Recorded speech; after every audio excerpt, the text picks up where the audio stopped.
Students, आज का हमारा नेक्स्ट टॉपिक है मैट्रिक्स का ही एलिमेंट्री ऑपरेशन ऑफ मैट्रिक्स। कि मैट्रिक्स के अंदर एलिमेंट का ऑपरेशन क्या होगा। जैसे ऑपरेशंस का मतलब क्या होगा यहाँ पे कि एलिमेंट्स को कि सिंगल रो या सिंगल कॉलम्स को आपस में इंटरचेंज करना। तो देखो यहाँ पे एलिमेंट्री ऑपरेशन हम बात कर रहे हैं कि इसमें 3/3 की मैट्रिक्स में। तो एलिमेंट्री ऑपरेशन जो होगा उसके लिए हम किस पे बात कर रहे हैं 3/3 की मैट्रिक्स में। 3/3 की मैट्रिक्स में एलिमेंट्री ऑपरेशन टोटल कितने टाइप से हो सकता है? 6 टाइप से। 6 टाइप के कौन कौन से हो गए? 3 तो किस पे डिपेंड करेंगे? रोज पे, और 3 किस पे डिपेंड करेंगे? कॉलम्स पे। 3 रोज कौन कौन सी? First row, second row, third row. ऐसे कॉलम्स के पे कौन कौन सा हो गया? फर्स्ट कॉलम, सेकंड कॉलम और थर्ड कॉलम।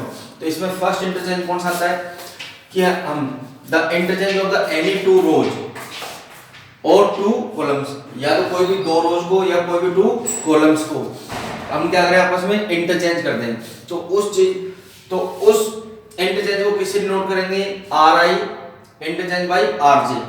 कि RI थी वो किस में चेंज हो गई? RJ में, और RJ किस में चेंज हो गई? RI में। अगर हम यहाँ पे कॉलम्स को इंटरचेंज कर दें कि ith कॉलम को jth कॉलम में और jth कॉलम को ith कॉलम में, तो उसको किससे डिनोट करेंगे? CI इंटरचेंज इन CJ। जैसे हम फॉर एग्जांपल बात करेंगे, हमारे पास एक मैट्रिक्स थी 3/3 ऑर्डर में, जिसका फर्स्ट कॉलम था ABC, सेकंड था XYZ, थर्ड था EFG। इसमें हमने अप्लाई किया, क्या इंटरचेंज किया कि R1 को चेंज कर दिया हमने R2 में, और R2 को चेंज कर दिया किसमें? हमने R1 में। तो यहाँ से ये बाइनरी यूज करने में हमें हमारे पास क्या कौन सी मैट्रिक्स मिली? तो जो ये रो थी हमारे पास फर्स्ट, ये रो थी हमारे पास सेकंड, और ये रो थी हमारे पास थर्ड। तो यहाँ पे सेकंड रो को हमने किस में चेंज कर दिया? फर्स्ट रो में, और फर्स्ट रो को किस में चेंज कर दिया हमने? सेकंड में। देखो बोथ साइड्स एरो यूज हो रहे हैं कि R1 किस में चेंज हुई? R2 में, और R2 किस में चेंज हुई? R1 में। तो यहाँ से हमें जो मैट्रिक्स मिली BYF, जो सेकंड रो थी वो किस में कन्वर्ट हो गई? फर्स्ट रो में, और AXE जो फर्स्ट रो थी वो किस में कन्वर्ट हो गई? सेकंड में, AXE। और थर्ड रो में कोई चेंजिंग नहीं थी, तो वो रो ऐसे कैसे रह गई। अगर यहीं पे हम बात करें किसमें? कॉलम्स में, कि हमारे पास कोई मैट्रिक्स है B = 1 2 3 4। यहां पर हमने चेंज किया कि सेकंड फर्स्ट कॉलम को चेंज करते हैं किसमें? सेकंड में, और सेकंड कॉलम को चेंज करते हैं किसमें? फर्स्ट में। तो यहां पे चेंज करने में B = क्या मिलेगा? सेकंड कॉलम क्या बन गया यहाँ पे? फर्स्ट, और फर्स्ट कॉलम क्या बन गया यहाँ पे? सेकंड। तो एनी 2 रोज और 2 कॉलम्स को हम क्या कर सकते हैं? आपस में इंटरचेंज कर सकते हैं। कि यहाँ पे फर्स्ट चेंज किया, इंटरचेंज किया हमने R1 को किस में चेंज किया? R2 में, R2 को किस में चेंज किया? R1 में। तो ये न्यू मैट्रिक्स मिली। ऐसे हम किस में इंटरचेंज कर सकते हैं? कॉलम्स में। सेकंड इंटरचेंज आता है इसका कि किसी भी मैट्रिक्स के सिंगल रो या सिंगल कॉलम को नॉन जीरो नंबर से हम क्या करें? मल्टीप्लाई कर सकते हैं।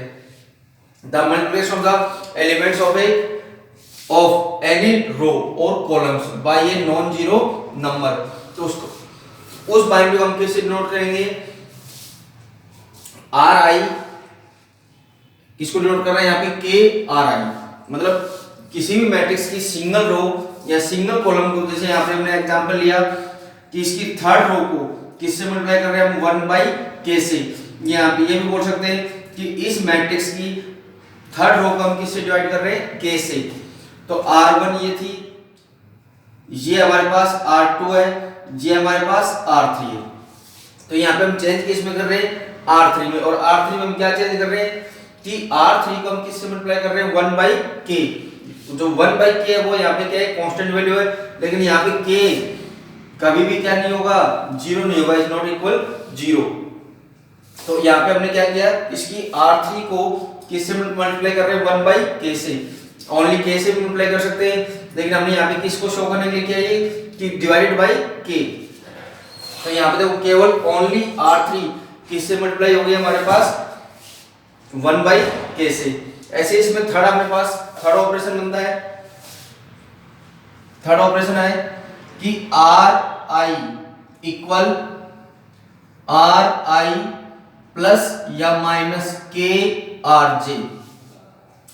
कि मैट्रिक्स की किसी भी सिंगल रो को मैट्रिक्स की किसी भी रो के अंदर किसी अदर रो को कांस्टेंट वैल्यू से मल्टीप्लाई करके उस रो के अंदर ऐड भी कर सकते हैं और सब्ट्रैक्ट भी कर सकते हैं। या कॉलम से बात करें तो सी ith कॉलम के अंदर सी आई प्लस या माइनस सी प्लस या माइनस के सी जी कि किसी भी कॉलम के अंदर ith कॉलम के अंदर jth कॉलम को कांस्टेंट वैल्यू से मल्टीप्लाई करके उसको ith कॉलम के अंदर प्लस भी कर सकते हैं या माइनस भी कर सकते हैं। कि हम फॉर एग्जांपल बात करें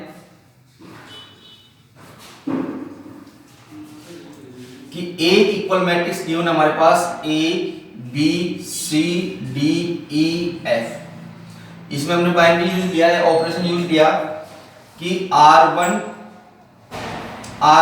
10 2 R1 प्लस K R2, ये R1 थी और ये हमारे पास R2 है। R2 को हम किससे मल्टीप्लाई कर रहे हैं? K से, और किस में ऐड कर रहे हैं? R1 में। तो यहां से हमें क्या मिलेगा? A equal A plus KB, corresponding elements first में फर्स्ट होगा, सेकंड में सेकंड, थर्ड के साथ थर्ड। सेकंड हो गया C प्लस KD, ये हो गया E plus KF, B D F। Corresponding elements में ही ये होगा। जैसे यहाँ पे इंटरचेंज किया तो फर्स्ट एलिमेंट की जगह फर्स्ट जाएगा, सेकंड की जगह सेकंड जाएगा, थर्ड की जगह थर्ड जाएगा। ऐसे यहाँ पे इसमें कांस्टेंट वैल्यू से क्या किया था? मल्टीप्लाई। तो इस रो के ऑल एलिमेंट्स किससे होंगे? कांस्टेंट वैल्यू से मल्टीप्लाई। ऐसे इसमें हमने थर्ड बाइनरी का यूज किया कि किसी भी रो या कॉलम को कांस्टेंट वैल्यू से मल्टीप्लाई करके अदर रो या कॉलम को उस रो के अंदर हम क्या कर सकते हैं? ऐड या सब्ट्रैक्ट कर सकते हैं। तो ये थे हमें अपने पास elementary operations of a matrix. अब अपन पढ़ रहे हैं यहाँ पे inverse of matrix, inverse of matrix by elementary operation. अब है inverse of invertible matrix.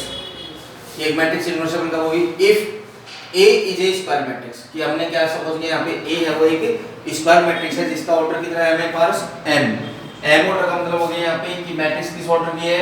m cross n, m cross n। मतलब कोई भी मैट्रिक्स स्क्वायर कब होती है? जब नंबर ऑफ रो और नंबर ऑफ कॉलम्स क्या हो हमारे पास? सेम हो। तो यहाँ पे सेम और दोनों सेम है इसलिए इसका ऑर्डर कितना हो गया? m। And if there are exist another square matrix B of the same order m, कि कोई भी एक मैट्रिक्स A और दूसरी मैट्रिक्स हमारे पास B, अगर इन दोनों मैट्रिक्स को हम क्या करते हैं? मल्टीप्लाई, AB या BA। मल्टीप्लाई करने पे हमें क्या मिल जाए? I। क्या मिले? यूनिट मैट्रिक्स मिले।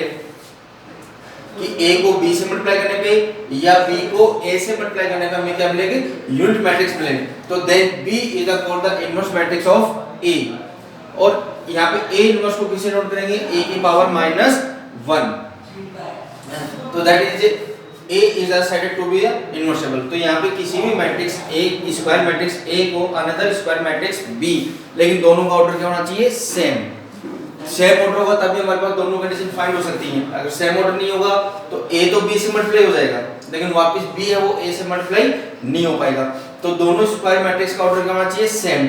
अगर ऑर्डर सेम होगा तो यहाँ पे AB भी फाइंड हो जाएगा और BA भी फाइंड होगा। और दोनों कंडीशन में हमें क्या मिलना चाहिए? Unit matrix. तो देन A को किससे मल्टीप्लाई किया हमने? B से। तो यहाँ पे B मैट्रिक्स है वो A की क्या हो गई? इनवर्स। या हम ये भी बोल सकते हैं कि A जो मैट्रिक्स है वो B की क्या हो गई? इनवर्स। जैसे फॉर एग्जांपल A इक्वल एक मैट्रिक्स थी और B इक्वल एक मैट्रिक्स थी, दोनों मैट्रिक्स को हमने क्या किया? मल्टीप्लाई। मल्टीप्लाई करने में हमें क्या मिली? आइडेंटिटी मैट्रिक्स मिली। तो that B is the inverse matrix of A। या हम यहाँ पे ये भी बोल सकते हैं कि B मैट्रिक्स है वो A की इनवर्स है, या A मैट्रिक्स है वो किसकी इनवर्स है? B की। तो इनवर्स मैट्रिक्स का फाइंड करने के लिए क्या करना है कि एनी स्क्वायर मैट्रिक्स A को अगर हम अनदर स्क्वायर मैट्रिक्स B से मल्टीप्लाई करें तो हमें A into B या B into A की वैल्यू क्या मिलनी चाहिए? हमारे पास यूनिट मैट्रिक्स मिलनी चाहिए। तो यहाँ पे A है वो B की क्या बन जाएगी? इनवर्स। या A है वो किसकी बन जाएगी? B की इनवर्स।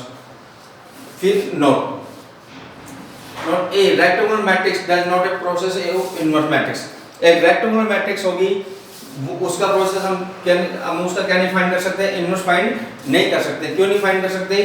कि अगर A मैट्रिक्स हमारे पास A B C और B मैट्रिक्स हमारे पास बी मैट्रिक्स है हमारे पास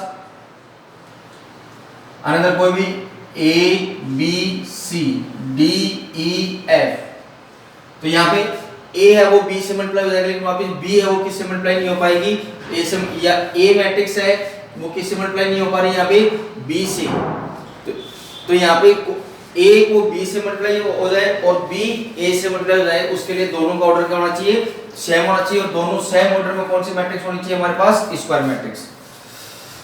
नेक्स्ट, तो a rectangle matrix does not process of the inverse matrix since the possible BA and AB to be defined, ये दोनों हमारे पास क्या होना चाहिए, defined and to be equal, that is the necessary that matrix A and B are should be square matrix of the same order। तो inverse find करने के लिए हमारे पास कंपल्सरी है कि A और B दोनों मैट्रिक्स क्या होनी चाहिए, सेम ऑर्डर की स्क्वायर मैट्रिक्स होनी चाहिए।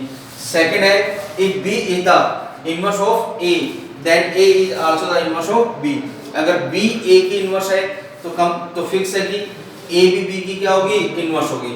Next, inverse of A square matrix if it exist in unique, किसी भी मैट्रिक्स का अगर अपने पास क्या होगा, इनवर्स होगा, तो वो हमेशा क्या होगा, एक यूनिक होगा, मतलब एक सिंगल इनवर्स होगा, डबल इनवर्स कभी भी फाइंड आउट नहीं होंगे। किसी भी मैट्रिक्स का फाइंड करें, किसी भी एलिमेंट्स का हम क्या फाइंड करें, इनवर्स, तो हर एलिमेंट का इनवर्स क्या होता है, एक सिंगल डिजिट होता है। जैसे 2 है, 2 को हम किससे मल्टीप्लाई करेंगे, हमें क्या मिल जाए, यूनिट मिल जाए, मतलब 1 मिल जाए, तो किससे मल्टीप्लाई करना होगा, 1/2 से। तो यहाँ पे इस 2 नंबर का इनवर्स कौन मिला हमें, 1/2। इसके अलावा कोई और नंबर मिल सकता है इसका इनवर्स, नहीं, क्योंकि 2 से 2 कैंसिल हमें होने पे क्या मिल जाएगा, हमें यूनिट। तो कोई भी एलिमेंट हो या कोई भी मैट्रिक्स हो, उसका इनवर्स हमेशा क्या होता है, यूनिक होता है, मतलब केवल सिंगल होगा। जैसे हम इसको प्रूव करें कि let B and C to any matrix inverse of A, कि B और C कोई भी दो मैट्रिक्स हैं जो, और दोनों मैट्रिक्स कौन सी होनी चाहिए, यहाँ पे सेम ऑर्डर की स्क्वायर मैट्रिक्स, इसका ऑर्डर किसके इक्वल होना चाहिए, A के। तो हमने since B is the inverse of A, कि B थी वो किसकी इनवर्स थी, A की, तो AB into BA किसकी की वैल्यू किसके इक्वल होगी हमारे पास, यहाँ पे I के इक्वल होगी। इक्वेशन फर्स्ट क्यों होगी, क्योंकि हमने सपोज किया था कि B है वो A की क्या है, इनवर्स। ऐसे ही कि C है वो किसकी इनवर्स है, A की, तो सिंस AC या CA भी किसके इक्वल होगा हमारे पास, यहाँ पे I के इक्वल होगा, तो देन B किसके इक्वल हो गई, BI के। क्यों, क्योंकि किसी भी नंबर या एलिमेंट, जैसे एलिमेंट हमारे पास 3 को अगर हम 1 से मल्टीप्लाई करते हैं तो वापस क्या मिलेगा, 3।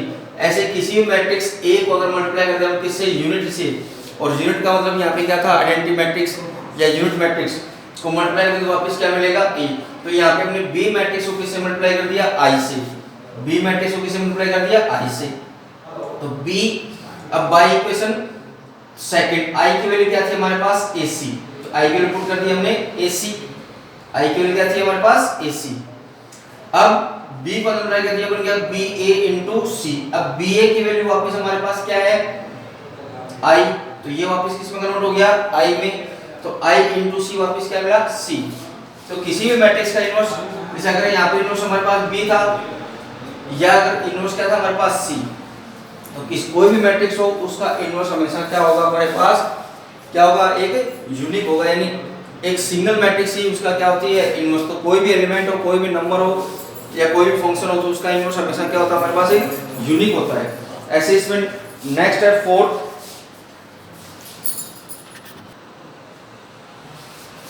नोट उसमें कि इन A and B are two inverse matrix of the same order, कि A और B दो सेम ऑर्डर की क्या है हमारे पास, इनवर्स मैट्रिक्स हैं। तो देन AB का होल इनवर्स किसके इक्वल होगा, B inverse A into A inverse. Program हमारे पास AB into AB का होल इनवर्स किसके इक्वल होगा, I के इक्वल होगा। क्या हमने अभी पढ़ा था इनवर्स में कि A into B equal I होगा, तो ये B है वो A का क्या होगा, इनवर्स, यानी अपने पास A into A इनवर्स किसके इक्वल होता है, I के।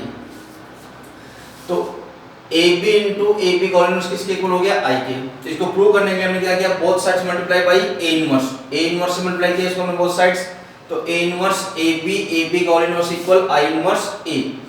इसको मल्टीप्लाई कर दिया हमें A inverse A B, AB का whole inverse A inverse I। A inverse I या A into A इनवर्स की वैल्यू किसके इक्वल होती है हमारे पास, I के इक्वल होती है। बी ए बी का होल इनवर्स। किसी भी मैट्रिक्स को अपन यूनिट मैट्रिक्स से मल्टीप्लाई करते हैं तो वापस हमें वही मैट्रिक्स मिलती है, हमारे पास वापस क्या मिल गया, ए इनवर्स। तो ये इसको सोल्व कर दिया, मिला हमें बी ए बी का होल इनवर्स ए इनवर्स। अब इसको हमने क्या किया, both sides multiply by B inverse, B inverse से मल्टीप्लाई कर लिया तो बी इनवर्स इनटू बी की वैल्यू वापस हमारे पास क्या हो जाएगी, आई ए बी का whole inverse B inverse A inverse.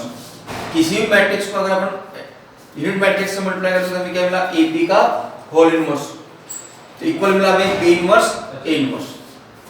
That is clear कि ए बी का होल इनवर्स किसके इक्वल होगा, हमारे पास B inverse into A inverse के।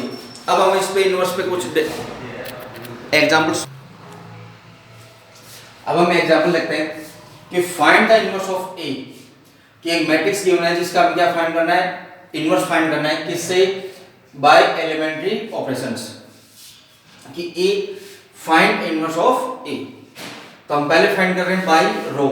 इसमें क्या कि जिस आप मेथड से ट्राई कर रहे हो, सोल्व कर रहे हो बाय रो या बाय कॉलम। अगर बाय रो फाइंड कर रहे हो तो इसमें जितने भी बाइनरी ऑपरेशंस यूज होंगे वो किसके यूज होंगे, ओनली रो के।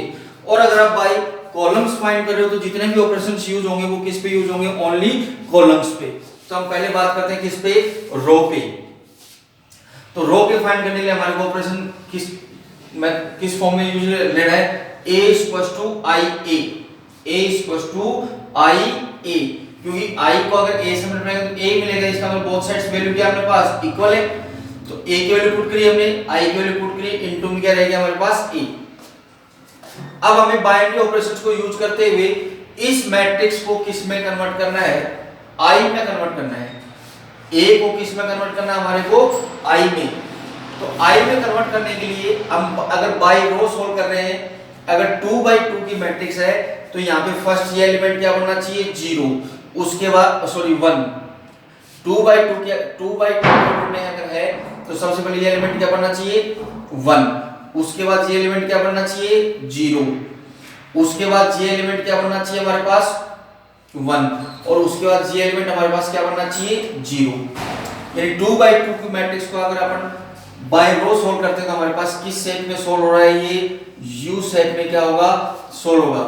देखो ये एलिमेंट हमें क्या चाहिए, i के लिए 1 चाहिए, 1 हमारे से पहले था। अब इस एलिमेंट को क्या करना है, 0। इस एलिमेंट अगर ये 1 है हमारे पास, या तो पहले इसको 1 करना है, लेकिन 1 हमारे पास यहाँ पे पहले से था तो 1 रह गया। अब इस एलिमेंट को हमें क्या करना है, 0।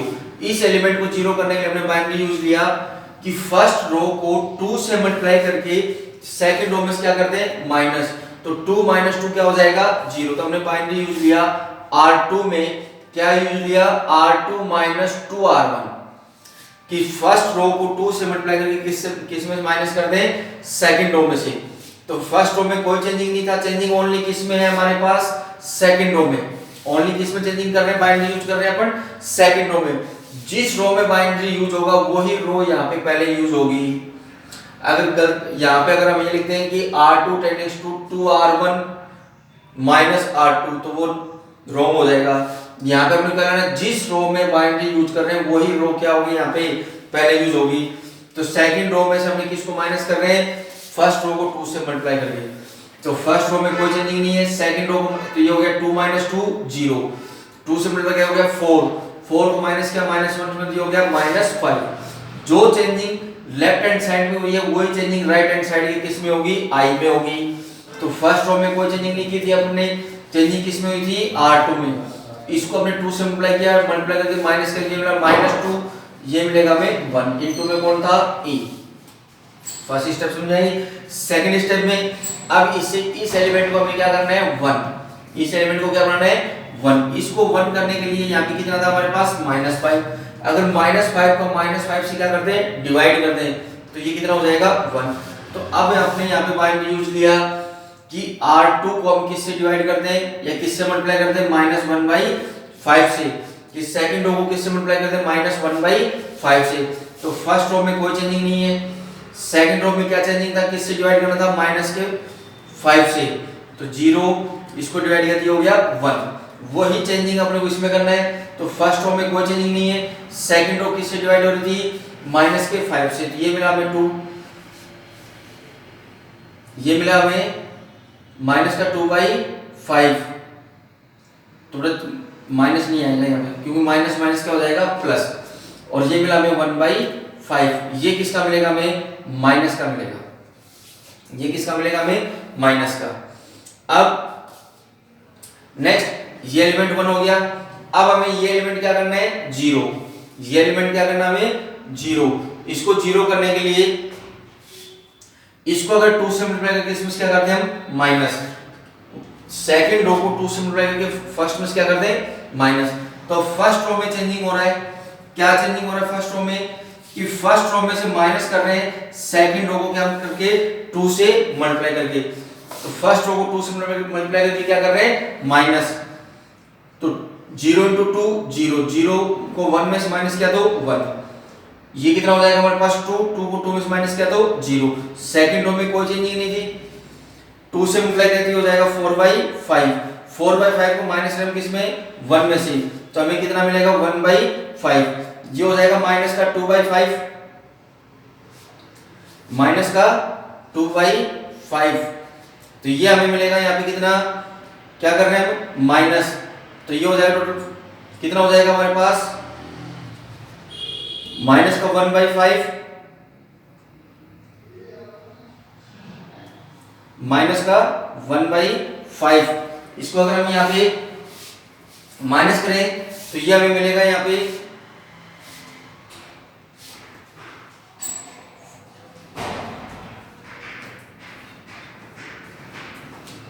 माइनस का 1/5।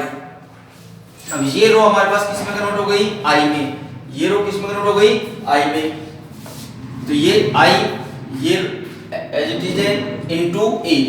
अब ये ए इधर जाएगी, इसके किस में जाएगी हमारे पास, आई इंटू ए इनवर्स, इक्वल में ये मैट्रिक्स थी हमारे पास।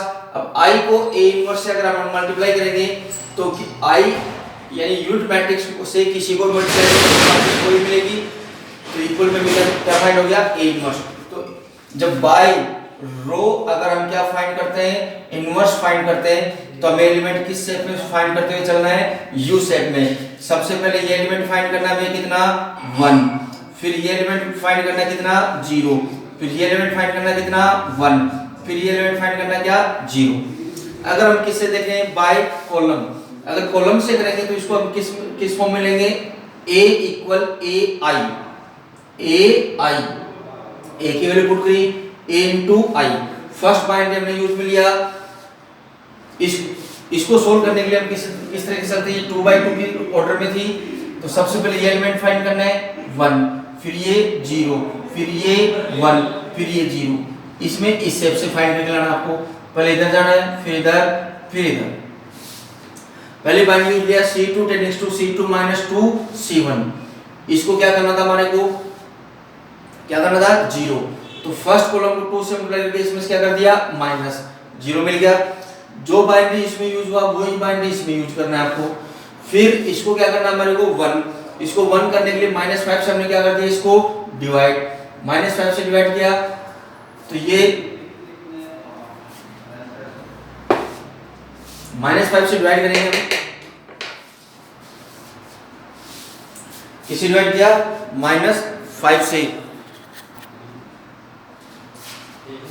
अब हमने यहाँ पे सेकंड कॉलम को किससे डिवाइड कर दिया, -5 से, तो फर्स्ट कॉलम में कोई चेंजिंग नहीं है, सेकंड कॉलम में किससे डिवाइड हो गया हमारे पास, -5 से, वही सेकंड कॉलम किससे डिवाइड कर दिया, -5 से। फिर हमने क्या किया, यहाँ पे देखो फर्स्ट एलिमेंट मिला, सेकंड मिल गया, थर्ड मिल गया। अब इसको क्या करना है, 0, इसको 0 करने के लिए फर्स्ट कॉलम में से हमने क्या किया, सेकंड कॉलम को 2 से मल्टीप्लाई करके क्या कर दिया, माइनस, तो जिससे ये किस में कन्वर्ट हो जाएगा हमारे पास, आई में, ए था, ये हमें क्या मिल जाएगी, ए इनवर्स, तो आई ए को इसके पास ट्रांसफर करने के लिए हमें क्या मिलेगा, I into A inverse, I into A inverse क्या मिलेगा हमें, ए इनवर्स। तो हम इसको बाय रो भी फाइंड कर सकते हैं और बाय कॉलम। अगर बाय रो फाइंड कर रहे हैं तो जितने भी बाइनरीज यूज होंगे वो ओनली किस पे यूज होंगे, रोज पे, और अगर बाय कॉलम्स फाइंड कर रहे हैं तो जितने भी बाइनरी यूज होंगे वो किसके यूज होंगे, ओनली कॉलम्स के। तो इनवर्स फाइंड आउट करने के लिए एक तो मैट्रिक्स हमेशा कौन सी होनी चाहिए, स्क्वायर मैट्रिक्स, और जो इनवर्स फाइंड हो गया है वो भी मैट्रिक्स में हमारे पास क्या होगी, एक स्क्वायर मैट्रिक्स ही होगी, रेक्टेंगुलर मैट्रिक्स की स्क्वायर फाइंड आउट नहीं होगी। क्यों? क्योंकि अगर आप हम यहाँ पे ए इनवर्स को किससे मल्टीप्लाई करें, ए से, तो दोनों की वैल्यू हमारे पास किसके इक्वल मिलेगी, आई के। देखो ये ए इंटू ए इनवर्स इक्वल आई। तो दोनों में किसी भी मैट्रिक्स के अगर हमें क्या फाइंड करना हो, इनवर्स फाइंड करना हो, तो इनवर्स जब भी फाइंड आउट होगा कि वो मैट्रिक्स क्या होनी चाहिए, स्क्वायर मैट्रिक्स। और जो इनवर्स मैट्रिक्स है वो भी क्या होगी अपने पास, स्क्वायर मैट्रिक्स। और दोनों का ऑर्डर क्या होगा, सेम। एक कि कोई भी मैट्रिक्स इनवर्सेबल है या नहीं है। अगर किसी भी मैट्रिक्स के बाइनरी यूज करने पे किसी सिंगल रो या सिंगल कॉलम के ऑल एलिमेंट्स क्या हो जाएं, जीरो हो जाएं, कि कोई भी मैट्रिक्स इनवर्सेबल है या नहीं है। अगर इनवर्सेबल करते समय बाइनरी यूज लेने पे किसी भी सिंगल रो या सिंगल कॉलम के ऑल एलिमेंट्स क्या हो जाएं, जीरो, तो उस मैट्रिक्स का इनवर्स फाइंड आउट नहीं होगा। इनवर्सेबल कब होगा, कि कोई भी मैट्रिक्स इनवर्सेबल कब होगी, यानी उसका परिवर्तित कब ज्ञात होगा, कि बाइनरी यूज करते समय, चाहे तो बाय रो करो या बाय कॉलम, अगर उसके किसी भी सिंगल रो या सिंगल कॉलम्स के ऑल एलिमेंट्स क्या हो जाए हमारे पास, जीरो, तो उस मैट्रिक्स का इनवर्स फाइंड आउट नहीं होगा, यानी वो मैट्रिक्स इनवर्सेबल नहीं है। That is clear. Stay on be से।